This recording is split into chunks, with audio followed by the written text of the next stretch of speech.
নমস্কার বন্ধুরা, মোনাস কিচেনে সবাইকে স্বাগত। আবারও চলে আসলাম নতুন একটি রেসিপি নিয়ে, পাঁঠার মাংস কষা। মাংসটা আমি ভালো করে ধুয়ে পরিষ্কার করে নিয়েছি, এবার মেখে নেব। আমি 1 কেজির মতো পাঁঠার মাংস নিয়েছি।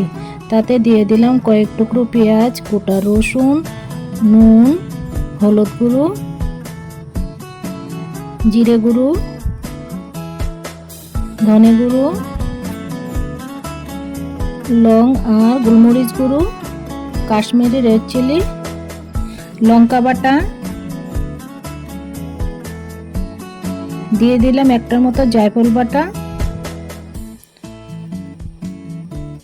সর্ষের তেল আর 1 চামচ মতো ভিনেগার দিয়ে মেখে নেব।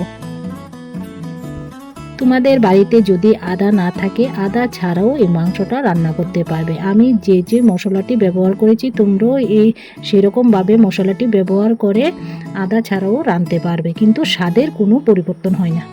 মাখা আমার হয়ে গেছে, এবার 30 মিনিটের মতো ঢাকা দিয়ে রেখে দেবো। আমি আলুগুলোকে ডুমো ডুমো করে কেটে নিয়েছি।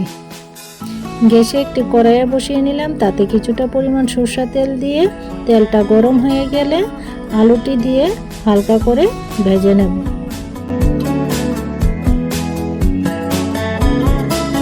হালকা করে আলুটি ভাজা হয়ে গেছে, এবার নামিয়ে নেব। সেই তেলে দিয়ে দিলাম জিরে ফোড়ন। জিরেটা হালকা একটু ভাজা হয়ে গেলে তারপর পেঁয়াজ কুচি দিয়ে দিলাম। পেঁয়াজ কুচিটা একটু লালচে করে ভাজা হয়ে গেলে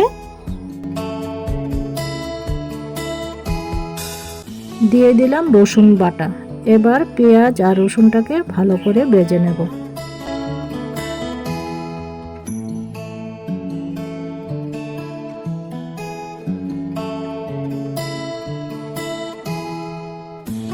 পেঁয়াজ রসুনটা লাল হয়ে গেলে দিয়ে দেব মাখা মাংসটা। অনেকে তো অনেক রকম ভাবে পাঁঠার মাংস রান্না করে খায়। আমি কিভাবে রান্না করলাম এটাই তোমাদের সাথে শেয়ার করলাম।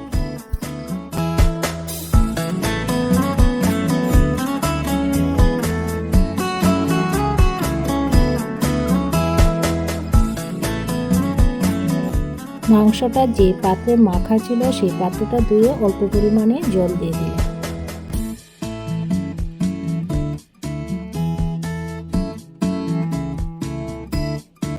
এবার মাংসটাকে ভালো করে ঢেকে ঢেকে ভেজে নেব।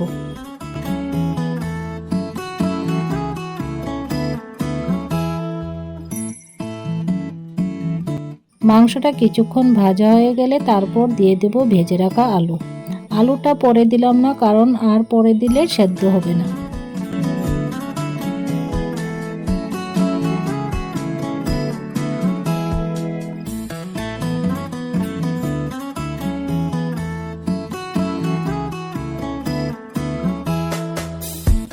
মাংসটা আমি 30 মিনিটের মতো ভেজে নিয়েছি, মোটামুটি সেদ্ধ হয়ে গেছে।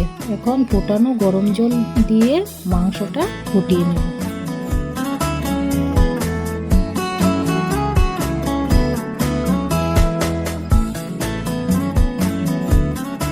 পাঁঠার মাংসটা আমার সেদ্ধ হয়ে গেছে। যেহেতু পাঁঠার মাংসটা আমি কষা কষা করব, তাই আমি বেশি জাল করব না, গরম মশলা গুঁড়ো দিয়ে নামিয়ে নেব।